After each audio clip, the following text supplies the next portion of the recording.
آپ کا کیا بنے گا؟ اپنے نبی کا کوئی فکر نہیں. موسیٰ مروا کے ہی چھوڑا نا. تو ان کا کلا، تم ہو تو اسی قابل کہ تمہیں جوتے پڑیں، لیکن ان معی ربی سیہدین، اللہ مجھے میرے ساتھ ہے، راستہ دے گا. ہے اور ہجرت کی رات میرے نبی نکلے تو ابو بکر کبھی آگے چلتے کبھی پیچھے چلتے، کبھی آگے چلتے کبھی پیچھے چلے. آپ اپنے پنجوں کے بل چل رہے تھے کہ پاؤں کے نشان نہ پڑ جائیں اور کھوجی نہ دیکھ لیں. تو پھر آپ نے فرمایا ما لکا یا ابا بکر، ابو بکر کیا ہوا ہے؟ کبھی آگے آ جاتے ہو کبھی پیچھے ہو جاتے ہو. کہ یا رسول اللہ، جب مجھے خیال آتا ہے آگے کوئی چھپا ہوا دشمن وار نہ کر دے تو میں آگے ہو جاتا ہوں کہ میرے اوپر آئے، آپ پہ نہ آئے. اور جب مجھے خیال آتا ہے پیچھے سے کوئی آ کے حملہ نہ کر دے تو میں بھاگ کے پیچھے ہو جاتا ہوں کہ آپ کے اوپر وار نہ آئے، میرے اوپر آئے. اور پھر جب غار ثور پر پہنچے، جبل ثور، تو آپ چڑھ نہیں سکتے تھے، ساری انگلیوں سے خون نکل رہا تھا، جو کہ آپ ایسے چلے تھے ایسے. ابو بکر نے کندھے پہ بٹھایا اور پورا پہاڑ طے کیا، اوپر لے گئے، آپ کو باہر بٹھایا، سارے سوراخ بند کیے، اور اس کے بعد سوراخ زیادہ تھے تو پگڑی کو اتارا، اس کو پھاڑ کے سوراخ بند کیے. پھر اس کے بعد سوراخ زیادہ تھے، کرتے کو اتارا اور پھاڑ کے سوراخ بند کیے. ایک جس میں سانپ تھا وہاں اپنی ایڑی کو رکھ دیا، کہا مرحباً یا رسول اللہ. آپ اندر آئے تو اندھیرا تھا، آپ کو پتہ نہیں چلا. جب تھوڑی سی روشنی ہوئی تو آپ نے دیکھا نہ کرتا نہ پگڑی. ابو بکر مالک، یہ کیا ہوا ہے؟ ذرا امامہ کدھر ہے؟ ذرا کرتا کدھر ہے؟ کہ یا رسول اللہ یہ سوراخ تھے، مجھے ڈر ہوا کہ ان میں کوئی چیز آپ کو تکلیف نہ پہنچائے تو میں نے اپنے کپڑے پھاڑ کے سوراخ بند کیے ہیں. تو ایک دم میرے نبی رونے لگے اور ہاتھ اٹھا کر کہا یا اللہ میں ابو بکر سے راضی ہوں، تو بھی اس سے راضی ہو جا اور اسے جنت میں میرا ساتھی بنا تھا. تو ایک دم جبریل آئے، یا رسول اللہ، اللہ تعالیٰ فرما رہے ہیں ہم ابو بکر سے راضی ہو اور جنت میں آپ کا ساتھی بنا دیا. انہوں نے میرے نبی کی زندگی کو یوں سچ کر دکھایا. موسیٰ علیہ السلام کی قوم کو اللہ نے کہا جاؤ ملک شام جا کے عمالقہ سے لڑو.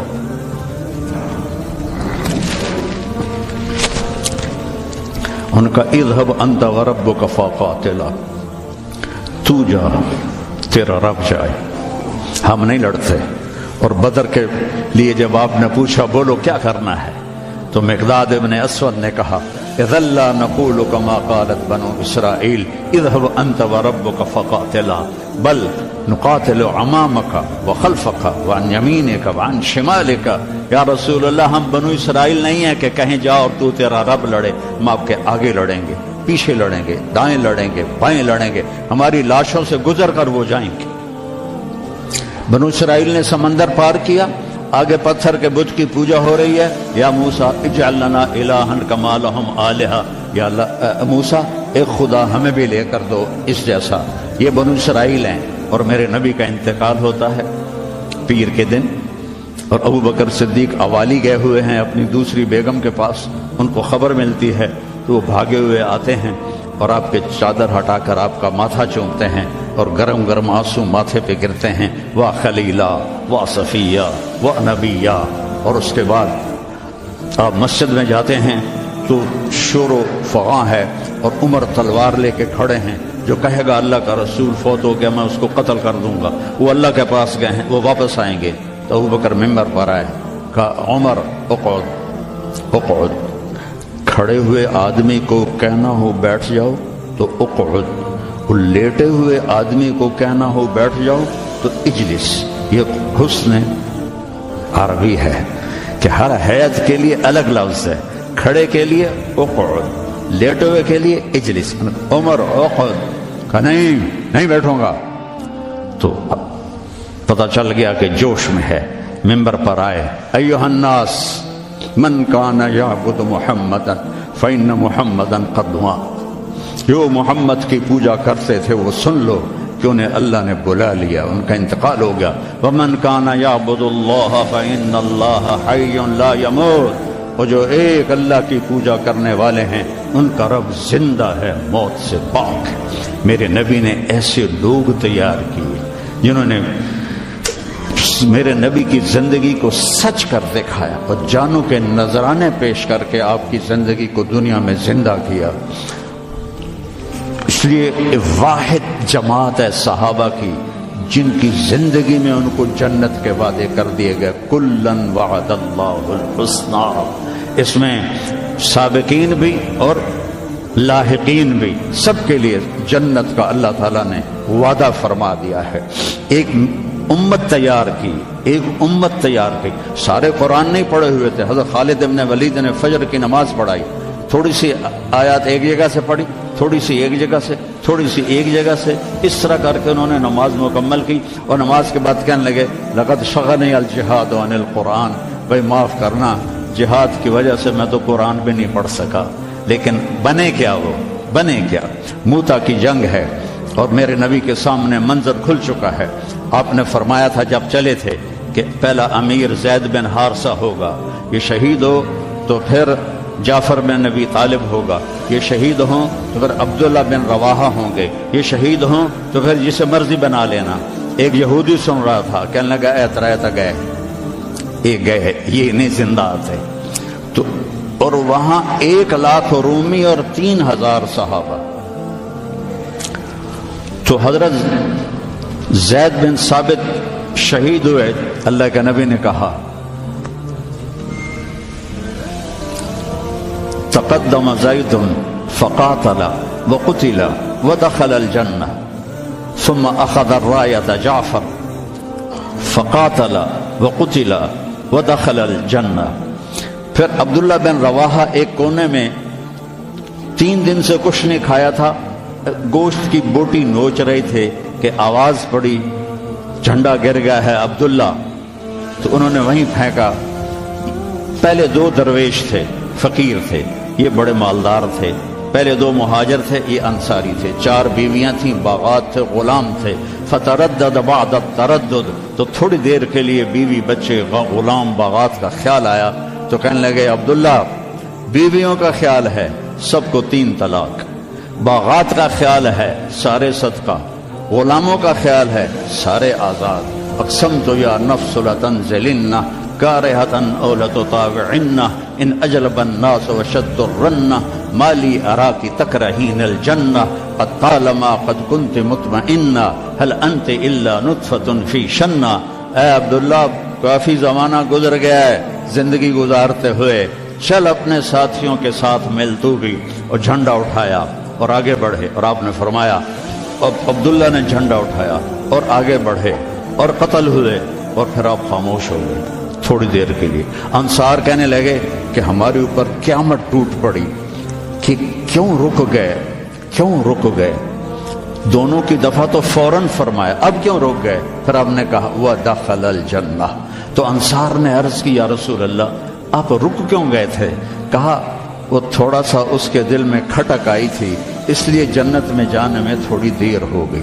اب جھنڈا گر گیا، ثابت ابن اکرم نے جھنڈا اٹھایا، کون لے گا یہ جھنڈا؟ انہوں نے کہا تو لے، تو بدری صحابی ہے، تو لے گا۔ نہیں میرے بس کا نہیں ہے۔ کسی نے آواز دی خالد کو دو۔ خالد کی پہلی جنگ تھی، صلح حدیبیہ کے بعد ایمان لائے، اور ان کی پہلی جنگ تھی۔ وہ فرمانے لگے بھائی میں تو ابھی مسلمان ہوا ہوں، کسی اور کو جھنڈا دو۔ کہا نہیں، سب نے کہا بس خالد خالد۔ انہوں نے ایک ہاتھ میں جھنڈا لیا، جب یوں تلوار کو جب اٹھایا نا تو میرے نبی نے فرمایا ثم صلی اللہ سیفا من سیوفہ، اب اللہ نے اپنے تلواروں میں سے ایک تلوار کو نیام سے باہر نکالا ہے، اور انہوں نے ساری رومیوں کی فتح کو شکست میں تبدیل کر دیا۔ 9 تلواریں ان کے ہاتھ سے ٹوٹیں لڑتے لڑتے، اور اتنا رعب چھا گیا کہ پورے روم میں دہشت پھیل گئی خالد ابن ولید کی۔ یہ لوگ میرے نبی نے تیار کیے تھے، ایک امت بنائی تھی، یہ میرے نبی کا عظیم ترین کارنامہ ہے، اور اولین اور آخرین کا سب ایک جذبہ تھا۔ حضرت عمر کی مجلس میں ابو سفیان، اکرمہ بن ابی جہل، حارث بن ہشام، سہیل ابن عمر بیٹھے ہوئے ہیں، تو حضرت بلال آ گئے، کہنے لگے آپ لوگ تھوڑا پیچھے ہو جاؤ۔ پھر حضرت عمار آئے، آپ نے کہا آپ لوگ تھوڑا پیچھے ہو جائیں۔ پھر حضرت صہیب آئے، آپ نے کہا تم لوگ تھوڑا پیچھے ہو جاؤ۔ پھر حضرت مقداد آئے، آپ نے کہا تم لوگ تھوڑا پیچھے ہو۔ پیچھے ہوتے ہوتے جوتیوں پہ جا بیٹھے، مہاجرین اولین کو آگے بٹھایا تو یہ غصے سے باہر نکل آئے اور ابو سفیان کہنے لگے دیکھتے ہو عمر نے ہمارے ساتھ کیا کیا ہے؟ تو سہیل ابن عمر کہنے لگے صحیح کیا، وہ ہم سے پہلے ایمان لائے تو وہ آگے نکل گئے، ہم بعد میں ایمان لائے تو ہمیں تو پیچھے ہی رہنا ہے۔ تو کہنے لگے اگر آخرت میں پیچھے رہ گئے تو پھر کیا ہوگا؟ یہ فتح مکہ کے مسلمان ہیں، فتح مکہ پھر کیا ہوگا؟ تو سارے گھبرا کے حضرت عمر کے پاس آئے کہ ہم نے دیکھ لیا ہے جو تو نے کیا ہے ٹھیک کیا ہے، چلو ہم پیچھے رہ گئے ہیں لیکن کوئی طریقہ بتاؤ کہ آگے نہیں بڑھ سکتے تو جنت میں ساتھ تو ہو جائے۔ تو انہوں نے فرمایا انہوں نے جہاد میں جان دی تھی، تم بھی جانیں لگا دو تو تم بھی ان کے ساتھ ہو جاؤ گے۔ تو 400 قریشی سردار مکہ سے نکلے، 400، اور حارث ابن ہشام ابو جہل کے چھوٹے بھائی ہیں، اتنے ہر دل عزیز تھے۔ جب یہ نکلے تو سارا مکہ چھوڑنے باہر آیا اور سب رو رہے تھے، بچے بچیاں مرد عورت۔ تو حارث ابن ہشام کھڑے ہو گئے، کہنے لگے یا اہل مکہ، اے اہل مکہ، اللہ کی ذات کی قسم مکے سے محبوب کوئی شہر نہیں، تم سے محبوب کوئی لوگ نہیں، لیکن ایک داعی نے آواز لگائی، اس پر ہمارے غلاموں نے لبیک کہا۔ آج وہ اتنا آگے جا چکے ہیں کہ اگر ہم یہ سارے مکے کے پہاڑ سونا بنا کے خرچ کر دیں تو ان کے ایک مٹھی جو کا اجر بھی نہیں پا سکتے۔ تم اپنی جانوں کا نذرانہ پیش کریں گے کہ آگے نہیں تو برابر تو ہو جائیں۔ تو یہ سارے سرداران تشریف لائے، اجنا دین کی جنگ ہو رہی تھی، اس میں شرکت کی، اس میں فتح ہوئی۔ پھر یرموک کی جنگ ہوئی جو فیصلہ کن جنگ تھی، جس نے شام کا فیصلہ کر دیا ہمیشہ کے لیے۔ 9 دن یہ جنگ چلتی رہی، کبھی ایسے کبھی ایسے کبھی ایسے کبھی ایسے، اور ایک دن ایسا ہوا کہ مسلم صحابہ دبتے دبتے دبتے عورتوں کے خیموں تک آ گئے، اتنے قدم اکھڑے کہ عورتوں کے خیموں تک آ گئے۔ تو حضرت اکرمہ رضی اللہ تعالیٰ عنہ نے اپنی تلوار کی نیام کو توڑ دیا اور لوہے کے ٹوپی کو اتار کے پھینک دیا، کہا من یبایعنی علی الموت، یا اللہ ہمیں موت دے گا یا فتح دے گا۔ تو حضرت خالد بن ولید اور اکرمہ رشتہ دار ہیں، تو خالد بن ولید نے ان کا ایسے ہاتھ پکڑ لیا، نا نا نا نا نا نا، ابھی تمہاری ہمیں ضرورت ہے، یہ نہ کرنا یہ نہ کرنا۔ تو انہوں نے کہا الیک عنی، دور ہو جاؤ مجھ سے، انی و ابی کان من اشد الناس عداوۃ لرسول اللہ و افر منکم اليوم، میں اور میرا باپ ساری زندگی دشمن اسلام رہے، آج ہی تو داغ دھونے کا وقت آیا اور میں بھاگ جاؤں۔ ان لک سابقۃ، تو مجھ سے پہلے ایمان لا چکا ہے اور آگے بڑھ چکا ہے، پیچھے ہٹ جا، میرے راستے میں حائل نہ ہو۔ تو سب سے پہلے ان کے بیٹے عامر بن اکرمہ نے بیعت کی، پھر حارث بن ہشام، سہیل بن عمر، زرار بن اوزر، ابو سفیان بن حرب، ان سارے سرداروں نے بیعت کی، اور سب نے اپنے خود لوہے کی ٹوپیاں پھینک دیں اور تلواروں کی نیامیں توڑ دیں اور شیر کی طرح حملہ آور ہوئے، وہ سارے روم کو پلٹا کے پیچھے پھینک دیا۔ اور جب روم کے قدم اکھڑ گئے تو خالد بن ولید فوراً بھاگے بھاگے واپس آئے کہ میں پتہ کروں کہ اکرمہ کس حال میں ہے اور عمر کس حال میں، ایک مخزومی ہے نا دونوں۔ تو جب عمر کو دیکھا تو وہ ختم ہو چکے تھے، جب اکرمہ کو دیکھا تو ان میں کچھ سانس باقی تھا، تو انہوں نے ان کا سر اپنی گود میں لیا اور منہ میں تھوڑا پانی ٹپکایا اور ان کے بیٹے عمر کا سر یہاں رکھ لیا، یہاں۔ تو ان کی آنکھیں کھلی کر کون کہا میں خالد ہوں۔ کہا کیا کیا اللہ تعالیٰ؟ کہا اقر عینک، اپنی آنکھیں ٹھنڈی کر، اللہ نے فتح دی۔ کہا اچھا عمر کو کہہ دینا جو تم نے کہا تھا وہ ہم نے کرتے، جو تم نے کہا تھا وہ ہم نے کرتے، اور جان نکل گئی۔ تو حضرت خالد بن ولید کو حضرت عمر پہ غصہ آ گیا۔ عرب جب غصے میں بولتے تھے تو ماں کے نام سے پکارتے تھے، اور جب اچھے ماحول میں ہوتے تھے تو باپ کے نام سے پکارتے تھے. تو یہاں حضرت خالد کہنے لگے کلا زعم ابن الحنتمہ اللہ نستشہد. حنتمہ حضرت عمر کی ماں کا نام ہے. حنتمہ کا بیٹا اب یہ نہیں کہہ سکتا کہ سرداروں نے جان قربان نہیں کی. یہ میرے نبی کی محنت کا ثمرہ ہے. یہ مدارس اسی کا سلسلہ ہے. یہ خانقاہیں اسی کا سلسلہ ہے. یہ تبلیغ اسی کا سلسلہ ہے. لیکن بیٹو صرف کتابیں پڑھنے سے تربیت نہیں ہوتی. اہل اللہ کی تربیت میں رہو. ان کے ساتھ اپنے اندر کی گندگیاں نکالو. تبلیغ میں وقت لگاؤ. مجاہدے سے انسان میں جلا پیدا ہوتی ہے اور وہ اس کا رخ نیکیوں کی طرف پھرتا ہے.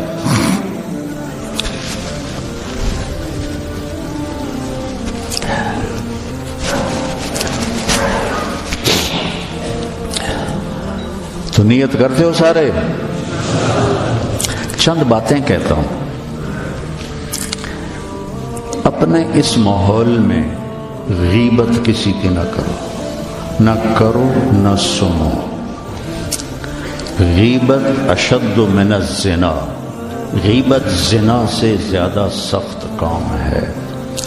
غیبت نہ کرو کسی کی. کئی لڑکے بہت ہی نیچے چلے جاتے ہیں, اپنے استادوں کی غیبت کرتے ہیں. یہ محروم ہو جائیں گے. یہ کبھی بھی علم حاصل نہیں کر پائیں گے. تو مجھے ایک واقعہ یاد آ گیا. قاضی احسان احمد شوجابادی رحمۃ اللہ علیہ ختم نبوت کے امیر تھے. تو میرے والد صاحب سے بڑا ان کا گہرا تعلق تھا. تو ہمارے گھر آتے تھے. میں چھوٹا تھا تو انہوں نے اپنا واقعہ سنایا کہ میں تو ناقص کا صیغہ ہوں قاضی. تو ویسے بھی میں ناقص تھا. مجھے اتنا پڑھنا لکھنا آتا نہیں تھا. اور ایک طالب علم تھا جو بہت قابل تھا اور وہ استاد پہ ایسا اشکال کرتا کہ استاد کو جواب نہیں آتا تھا. تو پھر وہ ہنس پڑتا تھا. تو ایک دن استاد نے دکھی ہو کر کہا جا تو بھینسیں ہی چرائے گا. اور ایک دفعہ میرے استاد اٹھے تو ان کا جوتا دور پڑا تھا. تو میں بھاگ کے گیا, جوتا اٹھا کے لایا اور ان کے سامنے رکھا. کہنے لگے بادشاہ تیرے جوتے سیدھے کریں گے انشاءاللہ. تو قاضی صاحب فرمانے لگے کہ اس لڑکے کو میں نے خود بھینسیں چراتے دیکھا. میں نے اسے خود بھینسیں چراتے دیکھا. اور تحریک ختم نبوت میں جب قاضی صاحب کو, چونکہ یہ تحریک کے سر امیر تھے, جب ان کو بلایا گیا تو جنرل اعظم تھا گورنر پنجاب کا. تو جو بھی بات چیت ہوئی وہ تو انہوں نے نہیں بتائی تھی. جب اٹھے تو ان کے جوتے قالین سے پرے پڑے تھے. تو جنرل اعظم بھاگ کے گیا اور آپ کے جوتے اٹھا کے لا کے آپ کے سامنے رکھے. تو قاضی صاحب رونے لگے. تو انہوں نے کہا حضرت جی اس میں رونے کی کیا بات؟ کہا نہیں, ایک بات یاد آئی ہے اپنے استاد کی, آج اس کو زندہ ہوتا دیکھ رہا ہوں تو اس پہ رونا آیا ہے. اپنے استادوں کی غیبت نہ کرو, ان کی برائی نہ دیکھو. وہ آنکھیں بند کر دو جو کسی کی برائی دیکھتی. اپنے عیب دیکھو, دوسروں کی خوبیاں دیکھو. ایک آپ میں غیبت نہ ہو.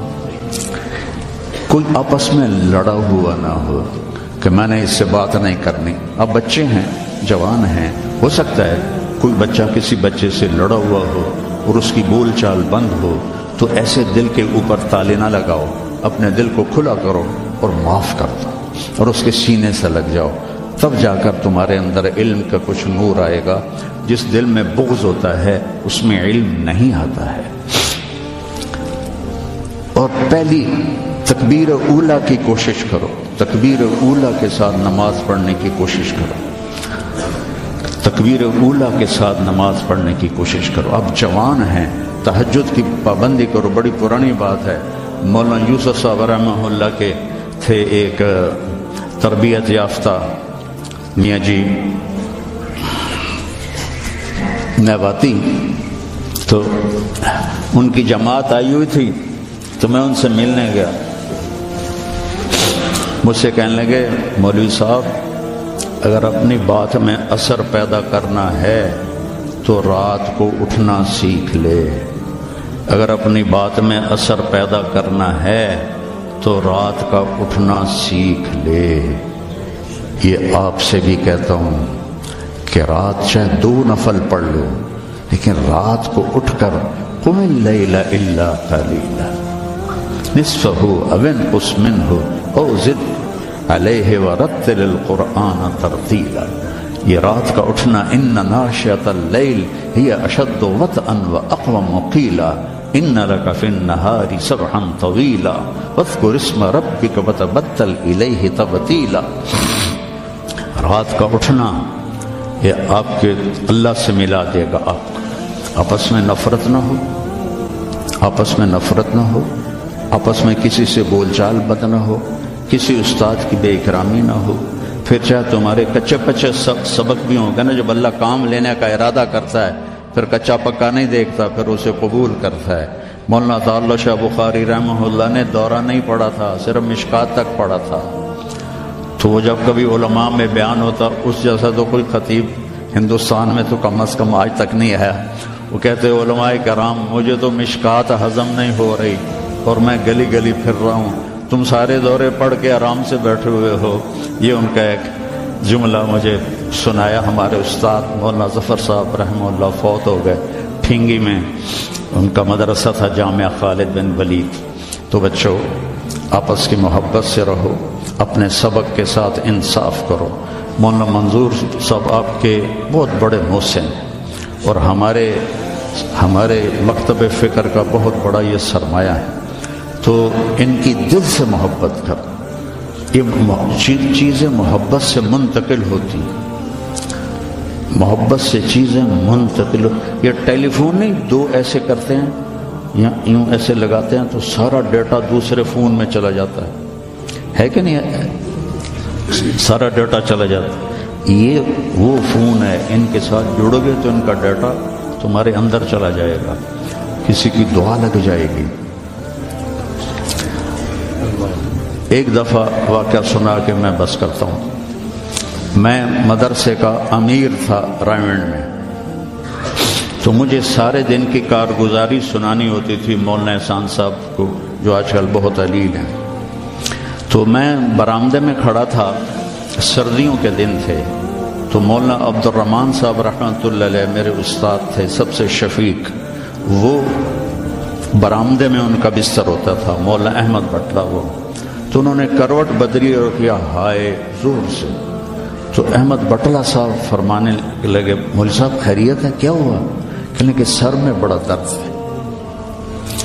تو اس وقت رائمنڈ میں تھرموس رکھنا جرم تھا، تو 2-3 لڑکے تھے جنہوں نے چھپا کے رکھا ہوا تھا، تو مجھے پتا تھا، تو میں اسی وقت اڑ کے گیا اور اس سے میں نے کہا تھرموس دو، انہوں نے کہا وہ وہاں چھپا کے رکھا ہے۔ میں نے وہ لیا اور بغل میں دبا کے اوپر چادر لے لی، سردیوں کا زمانہ تھا۔ مولانا تشریف لائے، ان کے ساتھ میں ان کے گھر تک گیا، ان کو کارگزاری سنائی، وہ اندر گئے، میں نے وہیں سے دیوار سے چھلانگ لگائی۔ یہ 72-73 کی بات ہے، جب کوئی بازار نہیں تھا رائمنڈ میں، 2-3 صرف چھوٹے چھوٹے ہوٹل تھے اور 10 بجنے والے تھے، اور اس وقت سناٹا ہوتا تھا۔ میں نے کہا یا اللہ، چائے بھی مل جائے اور سر درد کی گولی بھی مل جائے تو آج میرا کام بن جائے گا۔ تو میں نے سارا دیکھا تو سب ہوٹل بند، ایک ہوٹل بند تھا لیکن تھوڑا سا کیواڑ کھلا ہوا تھا اور اندر سے روشنی آ رہی تھی۔ وہ انور نام کا ایک ساتھی تھا مرحوم، اس کا ہوٹل تھا۔ میں اندر گیا، میں نے کہا بھائی انور چائے چاہیے؟ کہا بھائی میں تو تھک گیا ہوں سارا دن، تو خود بنا لے۔ تو وہ سٹوو ہوتا تھا ہوا والا، وہ میں نے چائے بنائی، تھرموس میں ڈالی۔ میں نے کہا کوئی سر درد کی گولی ہے تیرے پاس؟ اب چائے کے کھوکھے پر کھوکھا، سر درد کی گولی کا کیا کام ہے؟ کہنا کہ وہ پھٹے پر دیکھو شاید کوئی پڑی ہو۔ تو میری تقدیر میرا ساتھ دے رہی تھی، میں نے دیکھا تو ایک ساری ڈان ہوتی تھی اس وقت، وہ سر درد کی گولی تھی، جیسے آج کل پیناڈول ہے، وہ ساری ڈان پڑی تھی۔ میں نے کہا لے بھائی آج کام بن جائے گا۔ میں نے وہ لی اور دوڑ لگائی، اور جب مولانا چادر لے کے پڑھتے تو میں نے ایسے پاؤں دبائے تو انہوں نے سر سے رضائی ہٹائی، مجھے دیکھا، کیا بات؟ میں نے کہا جی یہ چائے ہے، یہ گولی ہے، آپ کھا لیں، آپ کے سر میں درد۔ تو ان کے منہ سے کلمات نکلے، اس کا میں ثمرہ ہوں، اپنی ذات میں کچھ نہیں، میرے استاد کی دعا مجھے لگی۔